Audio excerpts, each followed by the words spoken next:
परिवार सुसाइड कर ले रहा है। अभी परसों की ही खबर है, कर्नाटका में 3 बच्चों को पहले जहर दे दिया और फिर उसके बाद हस्बैंड वाइफ खुद फांसी के फंदे से लटक गए। और उनकी वीडियो देख के मैं आधे घंटे तक मैं कुछ सोच नहीं पाई कि कितनी ज्यादा स्थिति गंभीर है, हम समझ नहीं पा रहे हैं। और इसके जिम्मेदार कहीं ना कहीं हम खुद भी हैं। जैसे कि बाकियों ने भी आपको बताया होगा, हम बात नहीं कर रहे हैं, कर्जा लग रहा है कि हम ही जिम्मेदार हैं। अभी तक क्या लग रहा है, हम जिम्मेदार है, यही लग रहा था ना कि हम अपना कर्जा नहीं चुका पा रहे, हमारे घर के अंदर आके साहूकार परेशान कर रहे, रिकवरी वाले हमें धमकी दे रहे हैं और उसके जिम्मेदार हमें लग रहा था हम खुद ही हैं। लेकिन ऐसा नहीं है, बहुत सारे कारण है ये कर्जा मुक्ति अभियान चलाने के लिए, क्योंकि बार बार सरकारों के द्वारा ऐसे नियम कानून बना दिए गए जो आम जनता की आर्थिक स्थिति कमजोर कर रहे हैं। किसी को गुलाम बनाना है, पहले के जमाने में होते थे कि बांध के रख दो, गुलाम बन जाएंगे।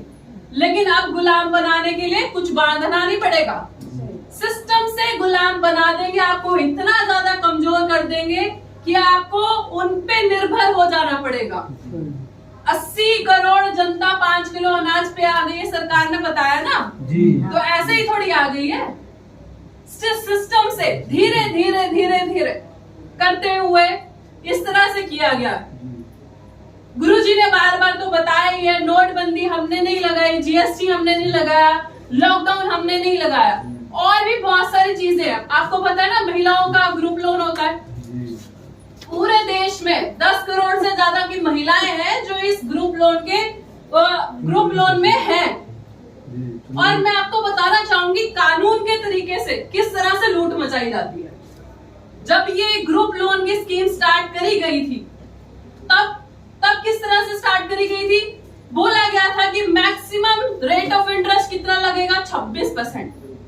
बताया गया था, नियमों में लिखा है, उसमें लिखा था, क्योंकि ये एक महिलाओं को आगे बढ़ाने के लिए एक स्कीम लाई गई थी कि महिलाएं अपना रोजगार, अपना काम धंधा इससे शुरू करें, चाहे छोटे स्तर पे शुरू करें, लेकिन इससे शुरू करें। अपना अचार का बिजनेस या किसी भी पापड़ों का बिजनेस आप स्टार्ट करें, उसमें कोई इंटरेस्ट जो था मैक्सिमम, उसमें रेट ऑफ इंटरेस्ट बताया गया था कि 26% रहेगा।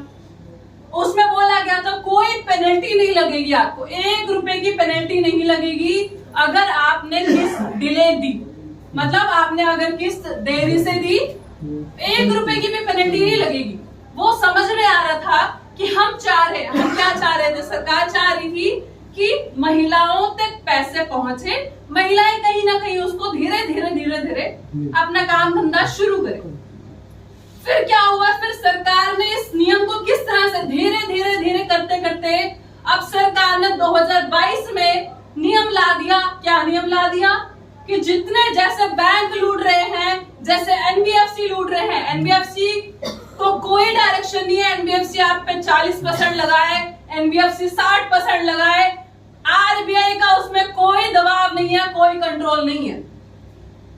इसी तरह से इसी लाइन पे जो माइक्रो फाइनेंस कंपनी है, इनको भी डायरेक्शन दे दी गई कि 2022 के बाद से आप लूट लो जी, जितना लूटना लूट लो, कानूनी रूप से लूट लो, बताने के बाद है नहीं, क्योंकि जनता आधे से ज्यादा अनपढ़ है, कोई पूछेगा नहीं, बस ये पूछेगा 40,000 कितने मिलेंगे हमें, तो आप लूट लो, कानूनी तौर से लूट लो।